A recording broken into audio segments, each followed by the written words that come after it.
Bismillahirrahmanirrahim. My name is Muhammad Aftab Khan. I am the teacher of statistics in Hadaf Group of Colleges Peshawar. So dear students, हम second chapter में है random variable and probability distribution. आप लोगों को पता है कि what is random variable में और वेरिएबल क्या होता है, कांस्टेंट क्या होता है, ये मैं एक्सप्लेन में जो है तो ब्रीफ में आपको इस पर एक्सप्लेनेशन दे चुका हूँ। उसमें जो है तो वेरिएबल हमारे पास जिसमें चेंजेस आते रहते हैं, कांस्टेंट जो बिल्कुल सेम रहता है। कांस्टेंट को मैं अगेन जो है वेरिएबल और कांस्टेंट के दरमियान मैं अगेन डिफ्रेंशिएट कर लूँगा, क्योंकि यहाँ पे हम कांस्टेंट को जो है तो डिस्कस करेंगे। वेरिएबल हमारे पास क्या होता है और कांस्टेंट हमारे पास क्या होता है। Variable characteristic which changes from one individual to another individual, so this is called variable. whose magnitude change, a variable whose magnitude change, it is called variable, जिसमें चेंजेस आते रहते हैं, जिस तरह एज हो गई, हाइट हो गई। तो ये हमारे पास क्या है, ये वेरिएबल्स है। फिर वेरिएबल्स में हमारे पास टू वेरिएबल्स है, एक होता है डिस्क्रीट वेरिएबल और एक होता है continuous. Discrete random variable and continuous random variable. Discrete random variable में क्या होता है कि उसमें हमारे पास जो चेंजेस आते हैं तो वो जम्प्स में आते हैं। उसमें विच डिस्क्रीट रैंडम वेरिएबल को हम इस तरह डिफाइन करेंगे कि a variable whose take countable values की, जिसको हम काउंट कर सकते हो और उसमें चेंजेस जम्प्स में आए हुए हो, तो हम उसको डिस्क्रीट रैंडम वेरिएबल कहते हैं। दूसरा हमारे पास जो है तो वो है continuous random variable. Continuous random variable वो होता है हमारे पास कि which takes any value between two limits, कि जब वो पॉसिबल वैल्यू जो है वो उनका आता है बिटवीन टू लिमिट्स के दरमियान।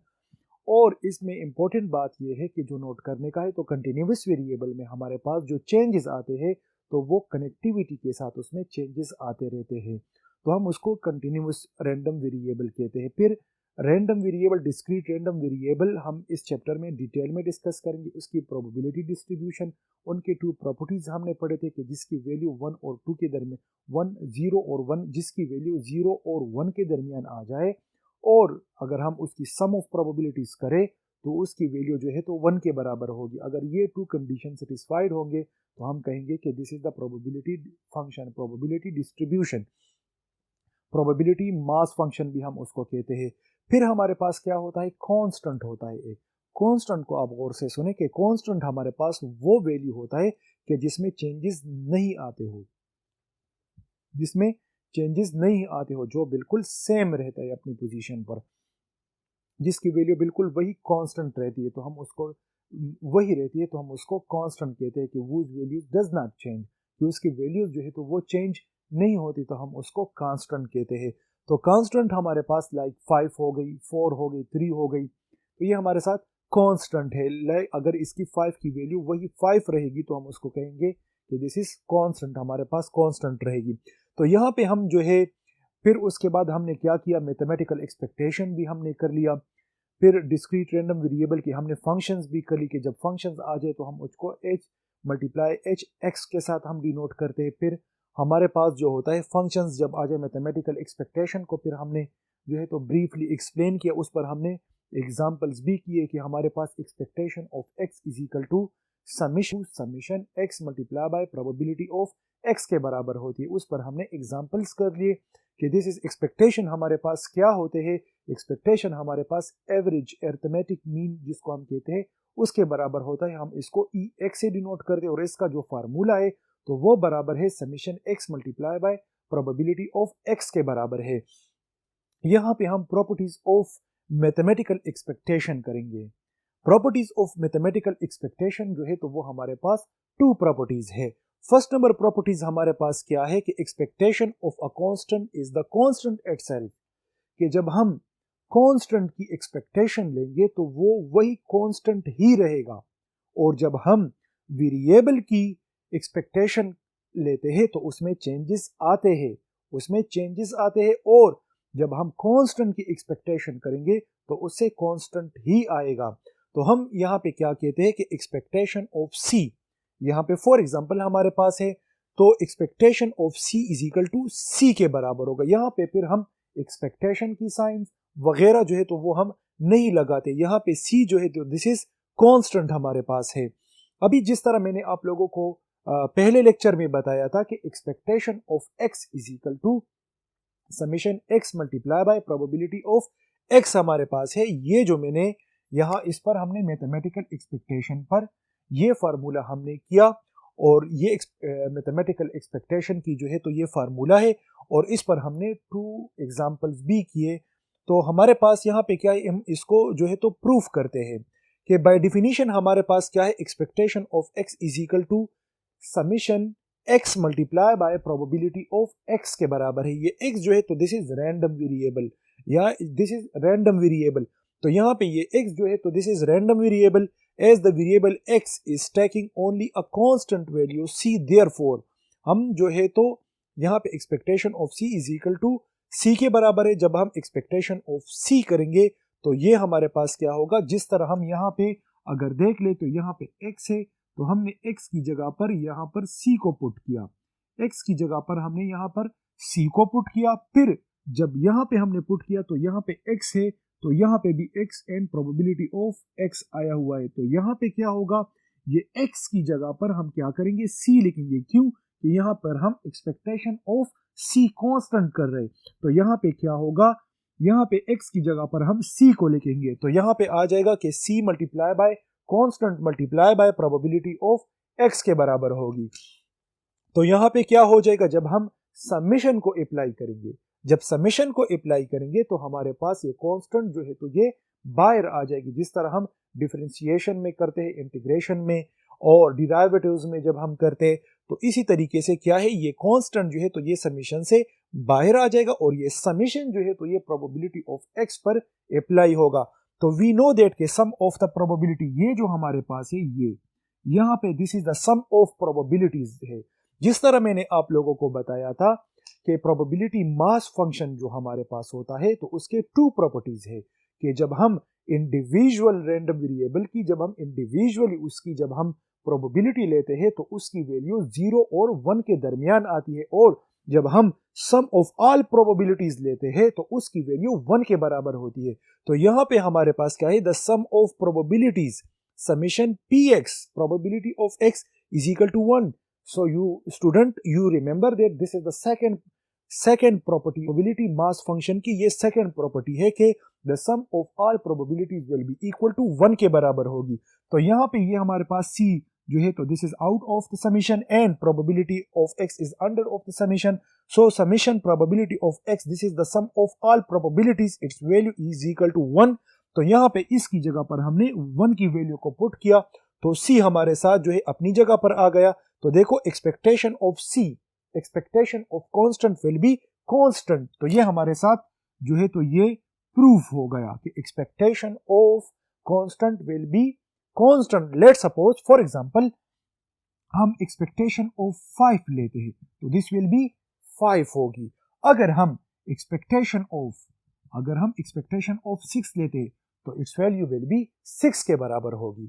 इसी तरीके से इसकी जो सेकंड प्रॉपर्टी है तो वो क्या है, if a and b are two constant, अगर a और b जो हमारे पास है अगर ये कांस्टेंट है, ठीक है, तो दिन ax प्लस b जो हमारे पास होगी तो उसकी वैल्यू जो है तो a expectation of x plus b हमारे साथ होगी। यहाँ पे क्या है कि यहाँ पे ये एक्सपेक्टेशन इस पर भी इंप्लीमेंट हुआ और यही एक्सपेक्टेशन जो है तो इस b पर भी इंप्लीमेंट हो गया। तो हमारे पास क्या है, तो यहाँ पे हमने क्या किया, एक्सपेक्टेशन ऑफ यहाँ पे a कांस्टेंट है तो a जो है तो वो बाहर आ गया, एक्सपेक्टेशन ऑफ x पर मल्टीप्लाई हो गया, expectation of b will be b हमारे पास होगी। जिस तरह मैंने बताया था कि यहाँ पे expectation of 5 will be 5, expectation of 6 will be 6, b and 5 are constant. तो यहाँ पे यह a जो है और b जो हमारे पास है ये हमारे पास कांस्टेंट होते हैं। आमतौर पर हमारे पास यहाँ पे आमतौर पर हमारे पास जब फंक्शन होता है तो वो इस तरह होता है कि 5x प्लस 6 इस तरह का फंक्शन होता है। तो यहाँ पे ये 5 और 6 जो है तो ये कांस्टेंट है और x हमारे पास क्या है, दिस इज वेरिएबल। तो यहाँ पे a और b जो है तो these are constant and x is variable. तो यहाँ पे हम क्या कर लेते हैं, इसकी प्रूफ कर लेते हैं।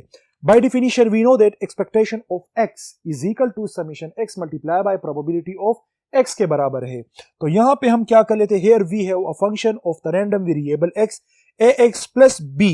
तो यहाँ पे हमने क्या किया, फंक्शन हमारे पास ax प्लस b की फंक्शन है।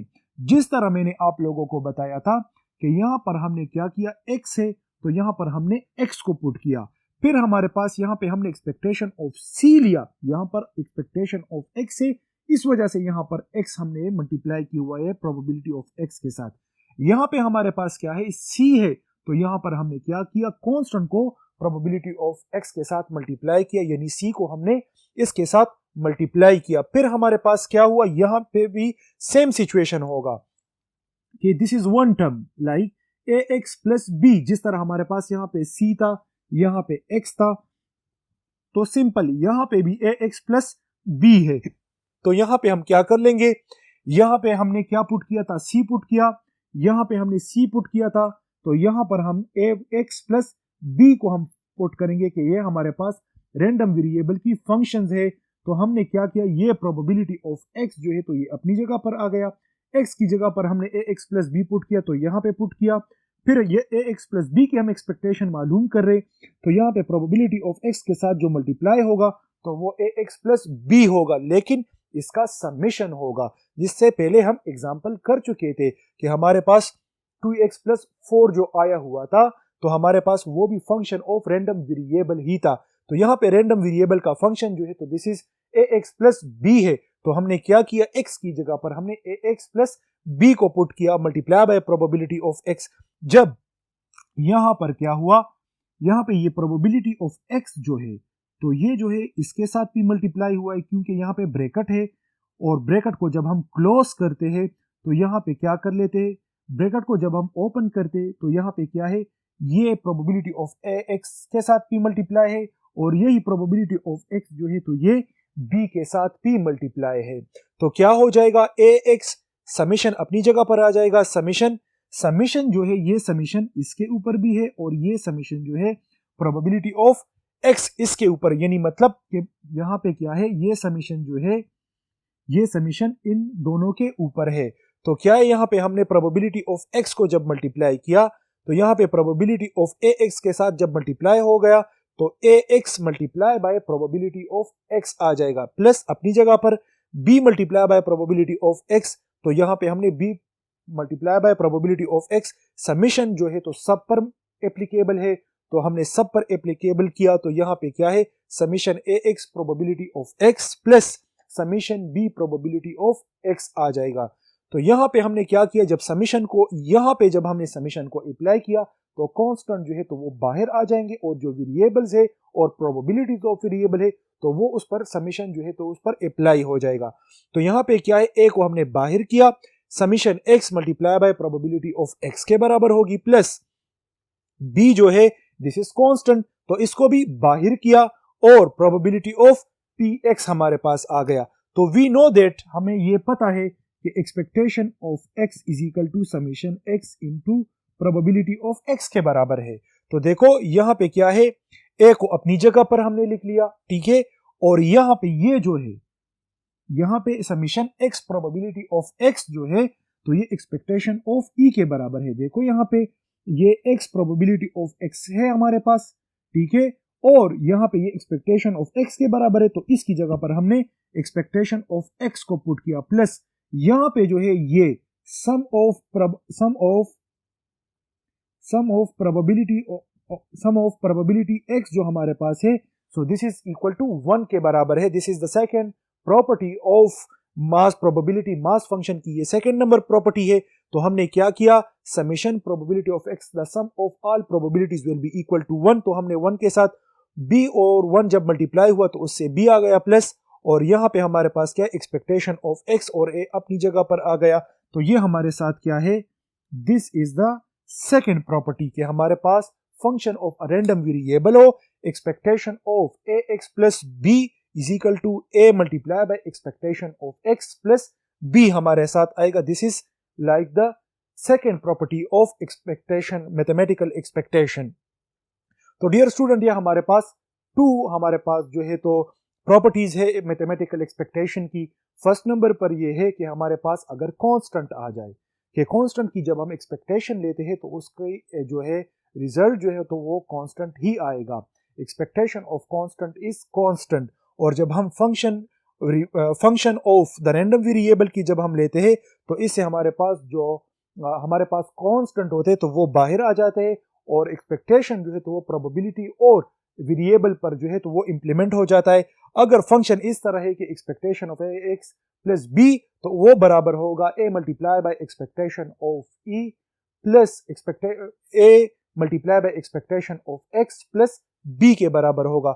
मतलब हमारे पास ये हो गया कि अगर हमारे पास एक वेरिएबल है और उसकी हमने एक्सपेक्टेशन ले ली तो उस एक्सपेक्टेशन में जब चेंजेस आते रहते हैं, मीन में चेंजेस आते रहते हैं, या अगर उसके साथ हम कांस्टेंट को प्लस कर ले तो तब भी चेंजेस आएगी, जब हम उस कांस्टेंट को मल्टीप्लाई कर ले तो तब भी चेंजेस आएगी, या इससे हम माइनस करें तो तब भी चेंजेस आएगी एक्सपेक्टेशन में, और या जब हम उसको डिवाइड करें तो तब भी उसमें जो है तो चेंजेस आएगी एक्सपेक्टेशन में। इसको जो है तो हम नेक्स्ट बोर्ड पर इसको मैं इस पर एक एग्जांपल भी करूंगा और एग्जांपल के बाद जो है तो आपको प्रूव हो जाएगा कि हमारे पास जब एक्सपेक्टेशंस में चेंजेस आ रही है तो अगर हम उसके साथ कांस्टेंट को प्लस माइनस डिवाइड और मल्टीप्लाई करें तो उसमें उसके साथ चेंजेस आते हैं। तो let us move to the next board. So dear student, इस पर हम एक एग्जांपल करते हैं कि suppose that x is a simple discrete random variable distributed as follow, कि x हमारे पास रैंडम वेरिएबल है और उसको इस तरह डिस्ट्रीब्यूटेड किया गया है। तो हमारे पास x की जो वैल्यू है रैंडम वेरिएबल जो हमारे पास है वो है 2 और 4, इसकी रिस्पेक्टिवली जो प्रोबेबिलिटीज है तो px इज इक्वल टू 0.52 की जो प्रोबेबिलिटी है तो वो है 0.50 और 4 की जो प्रोबेबिलिटी है तो वो है 0.50 के बराबर है। तो इसमें हमसे क्या पूछ रहे कि find expectation of x, find expectation of x plus 10, find expectation of x minus 10, find expectation of 10x, find expectation of x divided by 10। तो इनको हमने मालूम करना है इस डिस्ट्रीब्यूशन से। तो हम सबसे पहले क्या करते हैं कि x को हमने यहां पे लिख लिया, प्रोबेबिलिटी ऑफ x को हमने यहां पे लिख लिया, probability sum of all probabilities will be equal to 1 के बराबर होगी। यहां पे हमें सबसे पहले किसकी जरूरत है, expectation of x। So expectation of x जो है, एक्सपेक्टेशन ऑफ x जो है this is equal to summation x probability of x के बराबर है। हमारे पास अभी यहां पर अगर क्वेश्चन में देखें तो x भी गिवन है, प्रोबेबिलिटी ऑफ x भी गिवन है, so we have to multiply x by the probability of x, so then we got the summation of this and then we can find the expectation of x। तो उसके बाद जो है हम expectation of x find कर सकते हैं। तो हम सबसे पहले एक्सपेक्टेशन ऑफ x को फाइंड कर रहे हैं। तो एक्सपेक्टेशन ऑफ x को जब हम फाइंड करेंगे तो हमें जरूरत है x multiply by probability of x की मल्टीप्लाई, तो इसकी जरूरत है, फिर उसके बाद इसकी सम की जरूरत है। तो हम यहाँ पे क्या करते हैं, x भी गिवन है, प्रोबेबिलिटी ऑफ x भी गिवन है, तो हम सबसे पहले क्या कर लेते हैं, 2 को आप 0.50 के साथ मल्टीप्लाई कर ले तो आपके पास 1 आ जाएगा, फिर 4 को जो है आप मल्टीप्लाई बाय 0.50 कर ले तो इससे 2 आ जाएगा। तो देखो यहां पे ये x है और यहां पे प्रोबेबिलिटी ऑफ x है, जब ये दोनों और ये दोनों इंडिविजुअल मल्टीप्लाई हो जाए तो इट मीन कि x multiply by probability of x के साथ मल्टीप्लाई। अभी ये 3 जो हमारे पास है this is what, this is the summation x probability of x is equal to 3 के बराबर है, and this is equal to what, this is equal to expectation of x के बराबर है। तो यहां पे क्या है, x को हमने इन दोनों को हमने एक दूसरे के साथ मल्टीप्लाई किया तो x multiply by probability of x आ गया। हमने ये क्यों किया, because we have to find the expectation of x and so the expectation of x is equal to summation x multiply by the probability of x के बराबर है। सो हमें जरूरत है यहाँ पे, तो इस वजह से हम इन दोनों को मल्टीप्लाई किया कि हम एक्सपेक्टेशन ऑफ x को फाइंड करें, because the formula of expectation of x is equal to summation of x multiply by probability of x के बराबर है।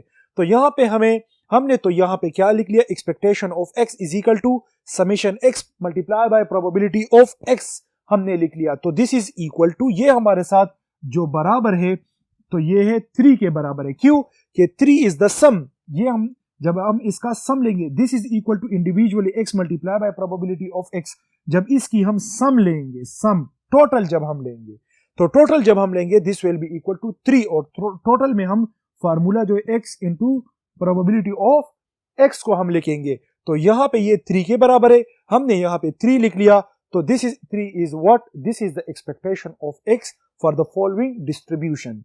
तो यहां पे हमारे पास एक्सपेक्टेशन ऑफ x जो है तो ये क्लियर हुआ, ये तो हमने फाइंड कर लिया। Then we have need expectation of x plus 10 हम वी नीड। तो जिस तरह मैंने यहाँ पे प्रोबेबिलिटीज के जो फंक्शंस थे उसमें बताया था कि एक्सपेक्टेशन ऑफ x प्लस 10 अगर आ जाए हमारे पास, तो ये एक्सपेक्टेशन जो है जब हम x पर मल्टीप्लाई कर ले तो इससे क्या आ जाएगा, इससे जब आएगा तो इससे एक्सपेक्टेशन ऑफ x आएगा, ठीक है। फिर ये प्लस हमने अपनी जगह पर लिख दिया। फिर जब यही एक्सपेक्टेशन इस 10 पर मल्टीप्लाई हुआ तो 10 क्या है, दिस इज कांस्टेंट। और मैंने आप लोगों को first properties of mathematical expectation क्या है कि जब हम कांस्टेंट की एक्सपेक्टेशन लेते हैं तो उसका आंसर कांस्टेंट ही आएगा। Expectation of constant is constant. तो यहां पे क्या है, 10 कांस्टेंट है तो उससे 10 आएगा। तो यहां पे एक्सपेक्टेशन ऑफ x किसके बराबर है, expectation of x is equal to x into probability of x plus 10। तो यहां पे क्या है, x इंटू पी एक्स हमारे पास क्या है, 3 के बराबर है। तो हमने यहाँ पे 3 लिख लिया प्लस 10 इज इक्वल टू 13। यहाँ पे सिंपल मैंने सोल्व किया है कि expectation of x plus 10 is equal to, तो यहाँ पे जब ये एक्सपेक्टेशन जब हम x पर मल्टीप्लाई कर ले तो उससे एक्सपेक्टेशन ऑफ x आ जाएगा। फिर जब ये एक्सपेक्टेशन 10 पर मल्टीप्लाई होगा, 10 पर अप्लाई होगा तो उससे 10 ही आएगा। तो यहाँ पे क्या है, expectation of x is equal to 3, expectation of x is equal to 3। तो यह एक्सपेक्टेशन की जगह पर, एक्सपेक्टेशन ऑफ x की जगह पर मैंने 3 की वैल्यू पुट की, फिर प्लस अपनी जगह पर और फिर 10, तो हमारे पास क्या आ गया, 13। This is the function of a random variable, तो हमारे पास इससे 13 आएगा। फिर इसके बाद थर्ड नंबर पर हमसे ये भी हो गया, थर्ड नंबर पर सेम क्वेश्चन है, यहां पे हम माइनस करेंगे। फॉर एग्जाम्पल यहां पे क्या हुआ, ये हमारे पास ये आंसर है, ये हमारे पास सॉल्व हुआ है कि एक्सपेक्टेशन ऑफ x माइनस 10। तो ये एक्सपेक्टेशन जब x पर अप्लाई हो जाए तो इससे एक्सपेक्टेशन ऑफ x आएगी। फिर ये माइनस का साइन, यहां पे ये माइनस का साइन हमने लगा लिया। फिर यही एक्सपेक्टेशन जब 10 पर अप्लाई होगी तो उससे 10 ही आएगा, क्यों कि 10 इज कांस्टेंट। तो हमने क्या किया, यहां पे माइनस 10 लगा लिया। एक्सपेक्टेशन ऑफ x जो है किसके बराबर है, दिस इज इक्वल टू 3। तो यहां पे हमने 3 को पुट किया माइनस अपनी जगह पर, और 10 जो है यहां से 10 आया हुआ है माइनस 10, तो यहां पे पुट किया, तो 3 minus 10 is equal to minus 7। तो इसका आंसर हमारे पास माइनस 7 आ जाएगा। फिर 4 नंबर पर अगर आप देख ले तो एक्सपेक्टेशन ऑफ 10x, अगर आप लोगों को पता हो तो हम क्या करते कि जब expectation of ax plus b आ जाता, हम एक्सपेक्टेशन ऑफ ax आ जाता, तो हम क्या कर लेते, a को बाहर कर लेते और एक्सपेक्टेशन ऑफ x कर लेते।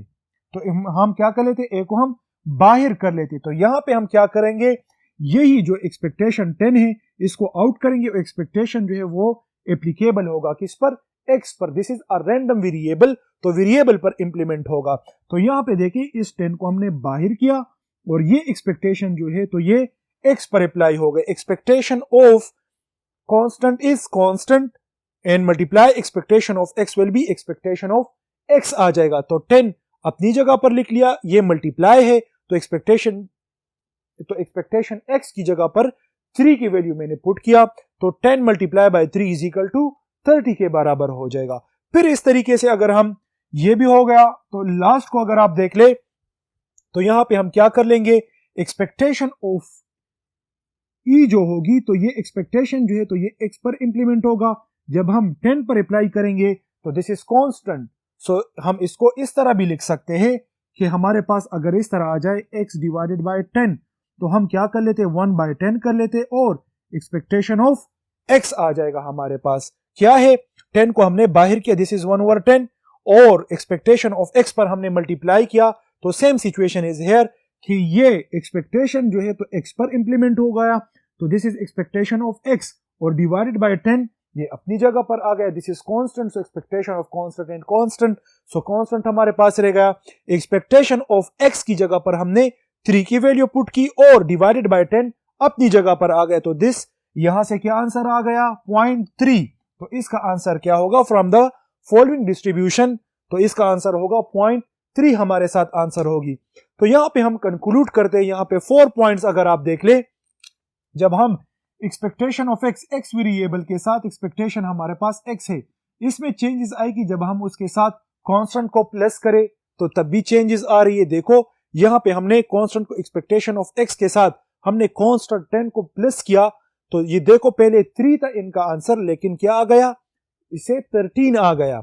यानी मतलब कि हम अगर कांस्टेंट एक्सपेक्टेशन ऑफ एक्स के साथ हम किसी कांस्टेंट को प्लस करें तो उसमें चेंजेस आएगी, 3 से 13 तक चेंजेस आ गई। फिर यहाँ पे क्या है, minus expectation of x minus c.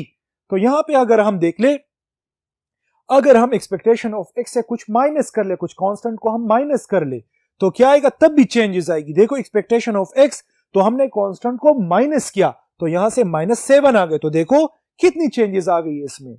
तो हम ये कह सकते हैं कि अगर हम यहां पे इसके साथ माइनस करें तो एक्सपेक्टेशन ऑफ एक्स के साथ अगर हम किसी कांस्टेंट को माइनस करें तो उसमें क्या है, एक्सपेक्टेशन ऑफ एक्स में चेंजेस आते रहते हैं, फंक्शंस में चेंजेस आते रहते हैं।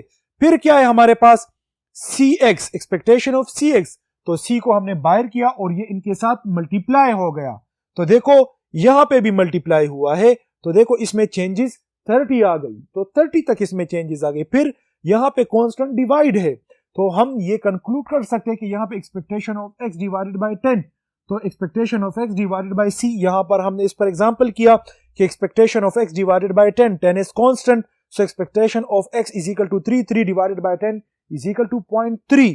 तो हम क्या है, फंक्शंस में चेंजेस आ रहे कि जब हम क्या कर ले एक्सपेक्टेशन के साथ, तो हम इसको कंक्लूड करते हैं कि expectation of x, expectation of random variable के साथ अगर हम किसी कांस्टेंट को प्लस करें या हम उसको माइनस करें या उसके साथ हम मल्टीप्लाई करें या डिवाइड करें, तो क्या है हमारे पास एक्सपेक्टेशन में, फंक्शंस में हमारे पास चेंजेस आते रहते हैं।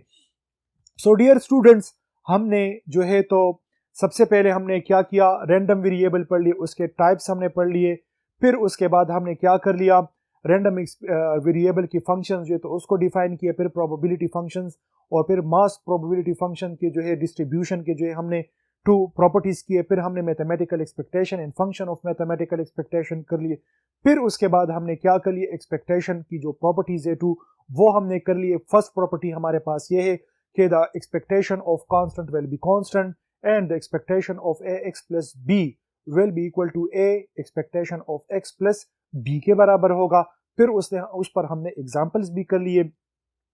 तो डियर स्टूडेंट, हमने ये सब बिल्कुल डिटेल के साथ टॉपिक और उस टॉपिक के नीचे जो है तो हमने 2-3 एग्जाम्पल्स किए, ताकि जो आप थ्योरी है थ्योरी को भी समझ सके, एग्जाम्पल को भी आप समझ सके, ताकि एग्जाम पॉइंट ऑफ व्यू से आप जो है क्या करें, थ्योरी जो है जब एक डिफिनीशन आ जाए तो आपके बैक पर इसकी जो मैथमेटिकल स्टैटिस्टिकल टेक्निक्स, कैलकुलेशन की जो फिलोसफी है वो भी आपको समझ आई हुई होगी। और उसके बाद उस पर हमने एग्जाम्पल्स भी कर ली। अगर एग्जाम में शॉर्ट क्वेश्चन आ गए, एग्जाम्पल में लॉन्ग क्वेश्चन में आ गए, एमसीक्यूज में आ गए, तो हमने एमसीक्यूज के नेचर पर भी कर लिया, तब भी आ गए। तो यू कैन, अगर आप इस पर प्रैक्टिस करें तो you can attempt it very easily. ये इस पर आप जितना बार बार प्रैक्टिस करेंगे so you will understand that much. So practice make a man perfect. तब तक के लिए इजाजत लीजिए, नेक्स्ट लेक्चर तक। Thank you so much.